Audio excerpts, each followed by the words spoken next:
একীভূত হতে চায় না সোশ্যাল ইসলামী ব্যাংক, গভর্নরকে ৯ শেয়ারধারীর চিঠি। ডিজিটাল ব্যাংকের লাইসেন্স আবেদন শিগগিরই। রোহিঙ্গা সংকট সমাধানে বাংলাদেশের পাশে ১২ দেশ। পাহাড়ে ৭টি সশস্ত্র সংগঠন পৃষ্ঠপোষকতা করছে ভারত মিয়ানমার, সুষ্ঠু ভোট নিয়ে শঙ্কা। মোডেলগঞ্জে মাদক ব্যবসায়ীদের বিরুদ্ধে সোচ্চার এলাকাবাসী, শাস্তির দাবিতে মানববন্ধন। দর্শক, গ্রামের কাগজের সকালের খবরে আপনাকে স্বাগত। শুনছিলেন প্রধান শিরোনাম। এবার চলুন যাওয়া যাক মূল আয়োজনে। ৫ ব্যাংক একীভূত করে একটি ব্যাংক গঠনের উদ্যোগ নিয়েছে বাংলাদেশ ব্যাংক। এমন সময়ে এই প্রক্রিয়া থেকে সোশ্যাল ইসলামী ব্যাংককে বাদ দেওয়ার দাবি জানিয়েছে ব্যাংকটির ৯ শেয়ারধারী। ব্যাংকটির সাবেক চেয়ারম্যান ও বর্তমান পরিচালক রেজাউল হক সহ ৯ জন শেয়ারধারী বাংলাদেশ ব্যাংকের গভর্নর ও অর্থ বিভাগের সচিবের কাছে এ সংক্রান্ত চিঠি পাঠিয়েছেন।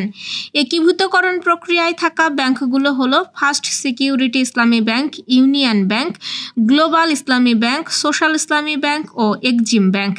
চিঠিতে বলা হয়, শেখ হাসিনা সরকারের পতন হলে এই ব্যাংকের পর্ষদে পরিবর্তন আসে, কিন্তু অত্যন্ত আশ্চর্য হয়ে লক্ষ্য করছি কয়েকজন উদ্যোক্তা শেয়ার হোল্ডারের পরিচালক হওয়ার যাবতীয় যোগ্যতা থাকা সত্ত্বেও শুধু একজন উদ্যোক্তা পরিচালক ও ৪ জন স্বতন্ত্র পরিচালকের সমন্বয়ে নতুন পরিচালনা পর্ষদ গঠন করা হয়, যা ছিল ব্যাংকটির ভঙ্গুর আর্থিক অবস্থাকে টেনে তোলার জন্য সম্পূর্ণ অকার্যকর সিদ্ধান্ত। এখন এই ব্যাংকের প্রকৃত উদ্যোক্তা ও শেয়ারধারীদের সঙ্গে কোনো প্রকার আলাপ আলোচনা ছাড়াই একীভূত করার প্রক্রিয়া শুরু হয়েছে, যা অত্যন্ত অন্যায্য, অনৈতিক ও আইন বহির্ভূত একটি প্রক্রিয়া বলে আমরা বিশ্বাস করি। এমন পদক্ষেপের ফলে ব্যাংকটির প্রতি অগণিত গ্রাহকের আস্থা আরও তলানিতে ঠেকেছে। চিঠিতে তারা আরও জানায়, আমরা বিশ্বাস করি যে ব্যাংকটি পরিচালনার দায়িত্ব যদি প্রকৃত উদ্যোক্তা ও এর শেয়ার হোল্ডারদের হাতে ন্যস্ত করা হলে খুব দ্রুত সময়ে বাংলাদেশ ব্যাংকের সার্বিক সহযোগিতায় গ্রাহকের আস্থা ফিরে আসবে। ব্যাংকের আর্থিক দুরবস্থা কাটিয়ে ঘুরে দাঁড়াবে এবং বাণিজ্যিকভাবে আবার একটি লাভজনক ও সফল ব্যাংকে রূপান্তরিত হবে এই ব্যাংক। ডিজিটাল ব্যাংকের লাইসেন্স দিতে শিগগিরই আবেদন চাইবে বাংলাদেশ ব্যাংক। ব্যাংকটি খুলতে লাগবে কমপক্ষে ৩০০ কোটি টাকা। আগামী বুধবার বোর্ড সভায় এই বিষয়ে আলোচনা করবে কেন্দ্রীয় ব্যাংক। বিশ্লেষকরা বলছেন, ডিজিটাল ব্যাংকের জন্য যে ধরনের অবকাঠামো দরকার দেশে এখনও তা প্রস্তুত হয়নি। পাশাপাশি গ্রাহকদের অর্থের নিরাপত্তা নিশ্চিতের তাগিদ তাদের। প্রচলিত ব্যাংকিংয়ের বাইরে প্রতিদিনই জনপ্রিয় হচ্ছে ডিজিটাল লেনদেন। সহজ ও দ্রুত সময়ে আর্থিক লেনদেনে ব্যবহার হচ্ছে ডিজিটাল ওয়ালেট। এমন বাস্তবতায় বাংলাদেশ ব্যাংক নতুন করে ডিজিটাল ব্যাংকের লাইসেন্স দেওয়ার পরিকল্পনা করছে। এর জন্য ডিজিটাল ব্যাংকের ন্যূনতম পরিশোধিত মূলধনের সীমা বাড়িয়ে ৩০০ কোটি টাকা করা হয়েছে, যা আগে ছিল ১২৫ কোটি টাকা। বাংলাদেশ ব্যাংক বলছে, লাইসেন্স দেওয়ার প্রক্রিয়া যাতে রাজনৈতিকভাবে প্রভাবিত হতে না পারে সেই জন্য এর প্রতিটি ধাপ স্বচ্ছতার ভিত্তিতে করা হবে। মিয়ানমারের রাখাইন থেকে বাংলাদেশের রোহিঙ্গা অনুপ্রবেশের কারণে তৈরি হওয়া সংকটে বাংলাদেশের পাশে থাকার প্রতিশ্রুতি দিয়েছে ১২টি পশ্চিমা দেশ। ২০১৭ সালে বিপুল সংখ্যক রোহিঙ্গা অনুপ্রবেশের ৮ বছর পূর্তিতে দেশগুলো এই বিবৃতি দেয়। বিবৃতি প্রদানকারী দেশগুলো হলো যুক্তরাজ্য, Australia, Italy, Canada, Netherlands, Norway, Denmark, Germany, Sweden, France, Switzerland ও ফিনল্যান্ড। ১২টি দেশের ঢাকার দূতাবাস এ বিষয়ে নিজেদের ফেসবুক পেজে একটি যৌথ বিবৃতি দেয়। এতে বলা হয়, ৮ বছর পেরোনোর পর দেশগুলো মিয়ানমার সামরিক বাহিনীর সেই কর্মকাণ্ড স্মরণ করছে, যার ফলে রোহিঙ্গা জনগোষ্ঠীর বিপুল সংখ্যক মানুষকে বাস্তুচ্যুত হতে হয়েছিল। বর্তমানে ১১ লাখের বেশি রোহিঙ্গা বাংলাদেশে রয়েছে। এখনও আশ্রয় শিবিরে থাকতে নতুন করে লোকজন আসছে।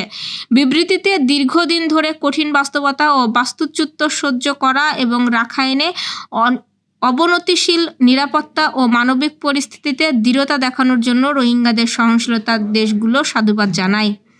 ১১টি দেশে নতুন করে আসা রোহিঙ্গা সহ শিবিরে সবার আশ্রয়, নিরাপত্তা ও জীবন রক্ষাকারী মানবিক সহায়তা দিয়ে যাওয়ায় বাংলাদেশ সরকার ও সাধারণ মানুষের প্রতি কৃতজ্ঞতা জানায়। মাদক ব্যবসায়ী যেখানে, প্রতিরোধ সেখানে, অন্যায় যেখানে, প্রতিরোধ সেখানে, এই স্লোগানে বাগেরহাটের মোরেলগঞ্জে বেপরোয়া মাদক ব্যবসায়ীদের দৃষ্টান্তমূলক শাস্তির দাবিতে মানববন্ধন করেছেন স্থানীয় গ্রামবাসী।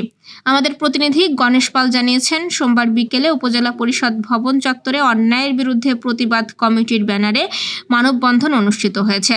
মোরেলগঞ্জের সদর ইউনিয়নের ২ নম্বর ওয়ার্ডের কাঁঠালতলা গ্রামের শতাধিক গ্রামবাসী মানববন্ধনে অংশ নেন। মানববন্ধনে বক্তারা অভিযোগ করেন, কাঁঠালতলা গ্রামের ২ নম্বর ওয়ার্ডের একটি মাদক সিন্ডিকেট দীর্ঘদিন ধরে মাদক ব্যবসা চালিয়ে যাচ্ছেন। এতে তরুণ সমাজ বিপদগামী হচ্ছে। এই সিন্ডিকেট ভেঙে দেওয়ার জন্য মানববন্ধনে যথাযথ কর্তৃপক্ষের দৃষ্টি আকর্ষণ করা হয়। পার্বত্য চট্টগ্রামে ৭টি সশস্ত্র সংগঠন আছে, তাই সমতলের মতো পাহাড়ে ভোট আয়োজন নিয়ে আশঙ্কা প্রকাশ করছেন স্থানীয়রা।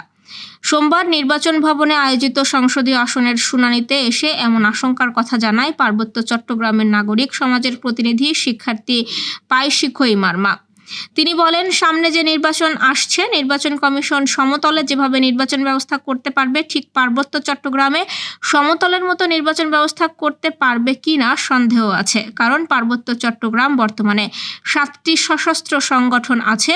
এই সশস্ত্র সংগঠনকে আমাদের পার্শ্ববর্তী দেশ মিয়ানমার এবং ভারত পেট্রোনাইজ করে।